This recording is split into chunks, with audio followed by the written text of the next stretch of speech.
July 17th, 2016, Hong Kong. Past midnight, the city glows with humid neon, yet an 18-year-old boy stands frozen outside a glass tower, gripping his backpack like a lifeline. He isn't heading to his hotel. He's heading to the South Korean consulate, the only door in the world that might save him. If it opens, he lives.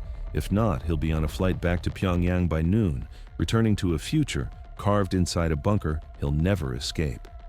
24 hours earlier, he stood on a brightly lit stage accepting another silver medal for North Korea while cameras flashed and officials applauded. But behind that applause was a sentence. He had been chosen. Selected for the cyber units that hack banks, steal billions, and power missile programs, or worse, for nuclear research in a room without windows. Once recruited, you don't return. You disappear into the machinery of the state. Now, he stands here. Heart hammering, palms shaking, knowing this moment is his only chance. No passport, no allies, just $200 hidden in his sock. And the memory of teammates from other countries laughing freely, browsing freely, living freely. Freedom he can't unsee. He forces himself through the lobby, into the elevator, up toward the 5th floor. The ride feels endless.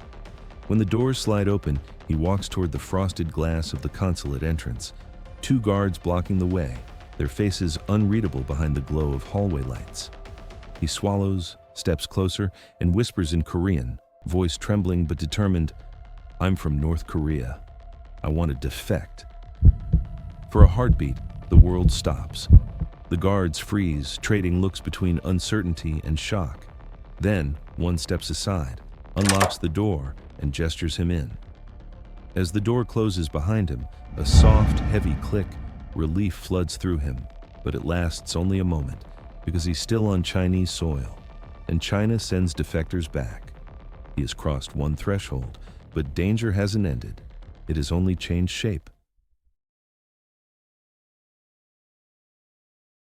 Ri's story starts in 1998, born under the portraits of the Kim dynasty in a town north of Pyongyang. By 7, he has already consumed his school's entire math curriculum. In most countries, prodigies earn opportunity. In North Korea, they earn surveillance. Officials begin visiting his family, asking questions that sound polite but feel like tests. Soon, he's sent to Pyongyang's elite school for gifted youth, a place where brilliance is cultivated, monitored, and eventually harvested. At 15, he dominates national contests. At 16, he's placed on the National Olympiad team. 4 years abroad, Thailand, South Africa, Colombia, Hong Kong. 4 silver medals, and each trip enlarges the world he's allowed to glimpse, but never touch. He watches other teenagers laugh freely, browse uncensored internet, walk alone without handlers tracking every step. Each return home feels colder, like he's descending into a crypt that's been waiting for him. After the 2015 Olympiad, something shifts. Officials begin interviewing people around him, a silent sign that the state has selected him. And selection in North Korea isn't an honor, it's a sentence. He's destined for one of the regime's darkest pipelines, cyber warfare units that hack banks, raid crypto exchanges, and fund missile development, or nuclear research bunkers where he'd calculate blast yields for the rest of his life. No sunlight, no choices, no escape. For a boy who has briefly tasted what freedom looks like, the thought becomes unbearable. And when he learns the 2016 Olympiad will be held in Hong Kong, a city with a South Korean consulate, he sees the variable he needs: his last year to compete and his last chance to flee. Before leaving, he does something almost unthinkable. He tells his father. The man listens, terrified but proud, and presses $200 into his hand, a gesture that could doom their entire family. Ri boards the plane knowing he may never see them again. In Hong Kong, the delegation is kept under constant watch. Passports confiscated, no phones, no independent movement. It looks like a school trip, but feels like a hostage chain. Still, Ri studies their routines looking for cracks. And when the closing ceremony ends on July 16th, he sees his window. The handlers are tired, relaxed, convinced their star student will board tomorrow's flight home. At 2 a.m., he slips out of his dorm room, shoes already tied, heartbeat shaking through his ribs. He moves down the hallway, quiet, slow, one mistake from ruin. In the lobby, a guard dozes off. Ri walks past him, steps into the humid night and flags a taxi. Airport, please. For the first time in his life, he is alone and free and in more danger than ever. At Hong Kong International Airport, he approaches a Korean air counter, voice trembling. "I need to go to South Korea. I'm from North Korea." Within minutes, staff call the South Korean consulate. The diplomats confirm a North Korean Olympiad student is missing. They can't pick him up. That would spark a political incident, so they tell him to come alone. A taxi ride later, he stands in front of the Far East Finance Center, scanning the directory with shaking hands. 5th floor, South Korean consulate.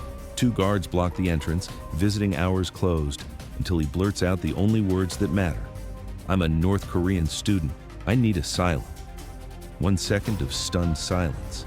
Then the door opens, and his old life closes behind him forever.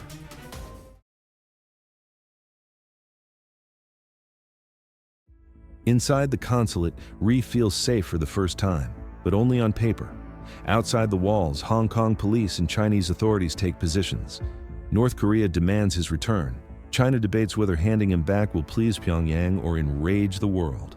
The consulate goes into lockdown. Ri is placed in a tiny storage room with a bed, a desk, and a treadmill. For 70 days, he doesn't step outside. He studies Korean culture, jogs in place, plays offline video games to quiet his mind.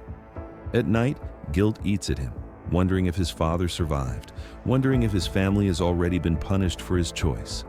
Every knock on the door makes his pulse spike. Every day might be the one where China decides to send him back. But geopolitical winds shift. Kim Jong-un's missile tests have strained China's patience. Quietly, and without public announcement, Beijing approves his departure. South Korea issues him a new passport under a pseudonym. Hong Kong immigration signs off on a temporary visa. And one evening, they drive him to the airport in an unmarked car. Chinese officers escort from afar, ensuring no one interferes. A surreal twist for a boy who fled them mere weeks earlier. At immigration, the officer stamps his passport, nods, waves him through. No alarms, no questions. Ri steps onto the plane, buckles in. And only when the wheels lift off does he breathe for the first time in 70 days.